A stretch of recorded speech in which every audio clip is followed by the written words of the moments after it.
সময় সহবাসে লিপ্ত থাকার জন্য অনেকে কি করে, বাজার থেকে লুকিয়ে ফার্মেসি থেকে একটা ওয়ান টাইম ট্যাবলেট কিনে নিয়ে আসে, যে এটা খেয়ে দীর্ঘ সময় স্ত্রীর সঙ্গে সহবাসে লিপ্ত থাকব এবং স্ত্রীকে সুখ দিব, নিজেও সুখ নিব। কিন্তু ওয়ান টাইম কি করে, ওয়ান টাইম আপনার কিডনি ফেট করবে, জোরপূর্বক আপনাকে কিন্তু সহবাসের ইচ্ছা বাড়িয়ে দিচ্ছে, সময়টা বাড়িয়ে দিচ্ছে, বীর্যপাত আটকিয়ে রাখছে। তাহলে ওয়ান টাইম আপনার কিডনি নষ্ট করবে। একটা সময় ওয়ান টাইমে কাজ হবে না, একটা সময় কোনো চিকিৎসাতেও কাজ হবে না, সেহেতু ওয়ান টাইম ব্যবহার করা যাবে না। এর পরিবর্তে কিছু পদ্ধতি আছে, কিছু নিয়ম আছে। এই নিয়মগুলো ফলো করলেই কিন্তু সহবাসে দীর্ঘ সময় লিপ্ত থাকা যাবে এবং স্ত্রীকে সুখ দেয়া যাবে। সব স্ত্রীলাই চায় যে তার স্বামী সহবাসের সময় তাকে পর্যাপ্ত পরিমাণ আদর করুক, অর্থাৎ ফোর পেলে করুক।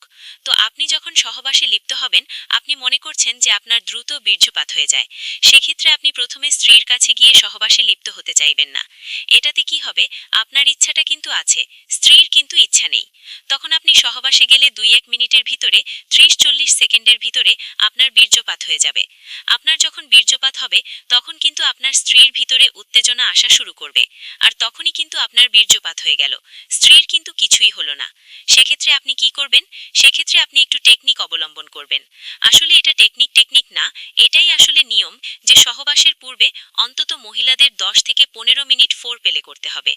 কোনো মেয়েদের দেখা যায় 10 থেকে 15 মিনিট সেক্স উত্তেজনা চলে আসে, আবার কোনো মেয়েদের দেখা যায় যে 30 থেকে 35 মিনিট ফোর পেলে করার পর যৌন উত্তেজনা আসে, অর্থাৎ অর্গাজম হয়। সেক্ষেত্রে আপনি স্ত্রীকে পর্যাপ্ত পরিমাণে ফোর পেলে করবেন, আদর করবেন, দেখবেন আপনার স্ত্রী অর্গাজম হবে, অর্থাৎ সেক্স করার উত্তেজনা তার ভিতরে চলে আসবে। আর অর্গাজম হলে তার কামনাস চলে আসবে, জায়গাটা পিছিল হয়ে যাবে। এভাবে যদি 10-15 মিনিট আপনি আপনার স্ত্রীকে ফোর পেলে করতে থাকেন এবং আপনার স্ত্রী আপনাকে ফোর পেলে করবে প্রয়োজন অনুসারে। তো সেক্ষেত্রে যদি মনে করেন যে আপনারটা আগে বেরিয়ে যাচ্ছে, সেক্ষেত্রে আপনি প্রয়োজনে একতরফাভাবে স্ত্রীকে ফোর পেলে করবেন। ফোর পেলে করলে তার ভিতরে অর্গাজম হবে। এভাবে যদি বারবার ফোর পেলে করেন, দেখা গেল যে ভিতরে প্রবেশ করার আগেই 10-15 মিনিট ফোর পেলে করলে আপনার স্ত্রীর 3-4 বার অর্গাজম হয়ে গেল। সে সহবাসে জায়গা যাওয়ার জন্য একদম আগ্রহ প্রকাশ করবে। আপনি তখন টেকনিক অবলম্বন করে আবার তাকে ফোর কুলেতে লিপ্ত করবেন। আর ফোর কুলেতে সবথেকে বেশি সেন্সিটিভ জায়গা হলো ক্লাইটোরিস। আপনি নারিকেলের তেল অথবা অলিভ অয়েল তেল হাতে নিয়েও জায়গাটা স্পর্শ করতে পারবেন, তাহলে তার ভিতরে আরও বেশি উত্তেজনা আসবে। এভাবে 10-15-20 মিনিট তাকে উত্তেজিত করে আপনি যখন সহবাসে যাবেন, তখন কিন্তু ফোর পেলে তাকে রানিং রাখবেন। তাহলে দেখবেন যে আপনার বীর্যপাত হওয়ার আগে আপনার স্ত্রীর বীর্যপাত, কারণ সহবাসে যাবার পূর্বে তার কয়েকবার অর্গাজম হয়ে গেছে, সহবাসে যেয়ে অর্গাজম হচ্ছে। তো সেই ক্ষেত্রে আপনি ফোর পেলে রানিং রেখে সহবাস করলে আপনার আগে আপনার স্ত্রী কিন্তু বীর্যপাত হয়ে যাবে। তাহলে এখানে আপনি ফোর পেলে সহ, ভিতরে ইন করা সহ একটু সময় নিয়ে স্ত্রীকে সুখ দিতে পারছেন এবং আপনিও লাস্টে যেয়ে বীর্যপাত করতে পারছেন, আপনিও সুখ পাচ্ছেন। আপনার স্ত্রী ফোর পেলের সময় অর্গাজম সহ এবং ভিতরে প্রবেশ করানোর পর বীর্যপাত সহ সেও সুখ পাচ্ছে। তাহলে 1 নাম্বার টেকনিক অবলম্বন করলেন। এবার 2 নাম্বার যে টেকনিকটা, সেটা হলো যে আপনি যখন সহবাসে লিপ্ত হবেন, ফোর পেলে করার পর তারপরেও আপনি দেখছেন যে আপনার আগেই বীর্যপাত হয়ে যাচ্ছে।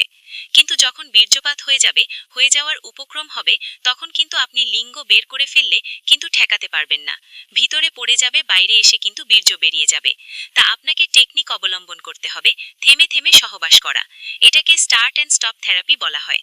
স্টার্ট অ্যান্ড স্টপ থেরাপি, আপনি সহবাসে গেলেন, একবার দুবার সঞ্চালন করলেন, আবার আপনি বের করে ফেললেন। বের করলে স্ত্রীকে ফোর পেলে করতে থাকবেন, স্ত্রীও বুঝতে পারবে না।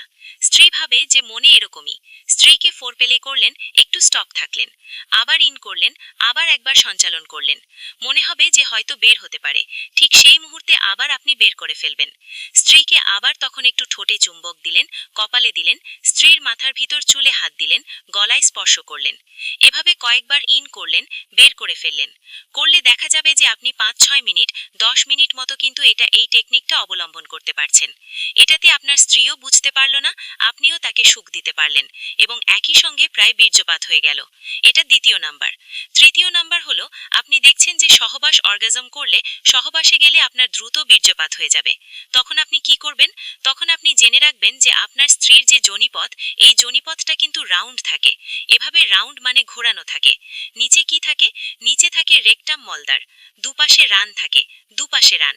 আর উপরে প্রসাবের যে জায়গা থাকে, তার নিচে উপরে এইখানে জি স্পট একটা জায়গা আছে, জি স্পট জায়গা।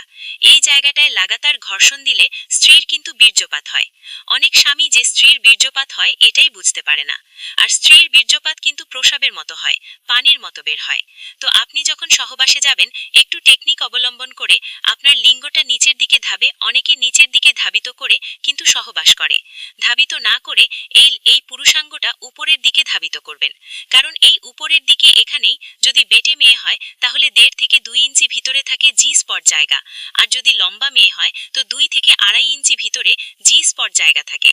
তো আপনি যখন উপরের দিকে ঘর্ষণ দিচ্ছেন তখন কিন্তু আপনার লিঙ্গটা তার জি স্পট জায়গায় ঘর্ষণ লাগবে। তখন কি হবে, আপনার স্ত্রী দ্রুত বীর্যপাত হয়ে যাবে। ঠিক আছে, এটা টেকনিক অবলম্বন। এবং এই টেকনিকটা আপনি কি করতে পারেন, আপনি প্রথমে নিজে সহবাস করলেন, যদি একটু দীর্ঘ সময় চান নিজে সহবাস করলেন, আবার স্ত্রীকে শুইয়ে স্ত্রীকে দিয়ে সহবাস করলেন। কারণ যখন মেয়েরা উপরে উঠে সহবাস করে তখন তাদের ঘর্ষণটা কিন্তু জি স্পট জায়গায় লাগে। কারণ লিঙ্গ তখন কিন্তু নিচের দিকে ধাবিত হয় না, তখন লিঙ্গ কিন্তু উপরের দিকে ধাবিত হয়। তাহলে কি হলো, আপনার স্ত্রীকে উপরে দিয়ে আপনি সহবাস করতে পারবেন। আবার আপনি নিচে থেকে স্ত্রীকে নিচে রেখে যদি সহবাস করেন তাহলে লিঙ্গটা উপরের দিকে ধাবিত করবে। তাহলে কিন্তু আপনার স্ত্রী সুখ অনুভব করলো। 4 নাম্বার যেটা আছে সেটা হলো স্কুইজ টেকনিক, অর্থাৎ থেরাপি, স্পু থেরাপি। সেটা কি, যখন আপনি দেখছেন যে আপনার বীর্যপাত হয়ে যাওয়ার উপক্রম, তখন আপনি সঙ্গে সঙ্গে কি করবেন, আপনার লিঙ্গটাকে বের করে ফেলবেন। বের করে ফেললে আপনার স্ত্রীকে আগে থেকে আপনি এই টেকনিকটা অবলম্বন করাবেন। আপনার স্ত্রী সঙ্গে সঙ্গে আপনার পুরুষাঙ্গের যে ফোরস্কিন, যে জায়গাটা থেকে, অর্থাৎ যেখানে মুসলমানি দেওয়া হয় মুসলিমদের, তার উপরে ঠিক এইভাবে এইভাবে চেপে ধরবে। 2টা আঙুল দিয়ে উপরে, 2টা আঙুল নিচে, একটা আঙুল দিয়ে এইভাবে চেপে ধরবে। তখন কি হবে, তার যে বীর্যটা উপরে উঠে যাবে। তাহলে ওই সময়ের জন্য বীর্যপাত্রটা বন্ধ হলো। এরপরে আবার সহবাস করলেন। আবার যদি সেরকম হয় তাহলে আবার বের করলেন, আবার আপনার স্ত্রী এইভাবে চেপে ধরলো হাত দিয়ে। তখন আবার বীজটা উপরে উঠে গেল। এইভাবে কয়েকবার 5-6 মিনিট, যাদের একেবারে সমস্যা বেশি 5-6, আর যাদের সমস্যা নেই তারাও যদি আরেকটু সুখ পেতে চান তারাও এই টেকনিক অবলম্বন করতে পারেন। তো এটা হলো স্কুইজ টেকনিক, অর্থাৎ থেরাপি। তো এইভাবেই এই থেরাপিটা আপনি কয়েকবার করতে পারেন। এভাবে আপনি 7-8 মিনিট সময় পেয়ে যাবেন। আর এই যে যে টেকনিকগুলো, এই টেকনিকগুলো কিন্তু হুবহু দেশের বাইরে, বিশেষ করে এশিয়া মহাদেশে কিন্তু এগুলো কিন্তু অবলম্বন করে থাকে।